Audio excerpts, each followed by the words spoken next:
ഈ പുള്ളിക്ക് കടൽ തീരത്ത് നിന്നും വളരെ അവശനായ ഒരു പെൻഗിനെ കിട്ടുകയാണ്. പക്ഷെ അതിൻ്റെ ശരീരത്ത് മുഴുവനും പശ പോണക്കെന്തോ ഒരു കറുത്ത ഓയിൽ പറ്റിയിരിക്കുന്നത് കണ്ട് അദ്ദേഹം അതിനെ തൻ്റെ വീട്ടിൽ കൊണ്ടുപോയി നല്ല വൃത്തിയായിട്ട് ക്ലീൻ ചെയ്തു.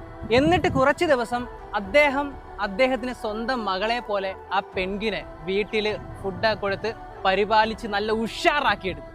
എന്നിട്ട് ഈ പെൻഗിനെ കൊണ്ട് ഈ പുള്ളിക്കാരൻ അതിനെ കിട്ടിയ സ്ഥലത്ത് തന്നെ കൊണ്ടുവിടാൻ പോവുകയാണ്. പെൻഗിനെ കടൽ തീരത്ത് കൊണ്ടുവിട്ട ശേഷം ഈ പുള്ളിക്കാരൻ തിരിച്ച് വീട്ടിലേക്ക് മടങ്ങി. എന്നാൽ വീട്ടിൽ ചെന്ന അദ്ദേഹത്തെ കാത്തിരുന്നത് തികച്ചും അത്ഭുതപ്പെടുത്തുന്ന ഒരു കാഴ്ചയായിരുന്നു. കാരണം ഇദ്ദേഹം പോലും അറിയാതെ ഇദ്ദേഹം കൊണ്ടുവിട്ട പെൻഗിൻ തിരിച്ച് ഇദ്ദേഹം വീട്ടിൽ വന്നപ്പോൾ ഇദ്ദേഹത്തിന്റെ പിറകെ അങ്ങ് ചെന്നു. എന്നാൽ കുറെ ശ്രമങ്ങൾക്ക് ശേഷം അദ്ദേഹം ആ പെൻഗിനെ അതിന്റെ സ്വന്തം ആവാസ വ്യവസ്ഥയിലേക്ക് തിരിച്ചയച്ചു. എന്നാൽ വീണ്ടും എല്ലാരെയും ഞെട്ടിച്ചുകൊണ്ട് കുറെ മാസങ്ങൾക്ക് ശേഷം ഈ പെൻഗിൻ തിരിച്ച് വീണ്ടും ഇദ്ദേഹത്തെ കാണാൻ വന്നു.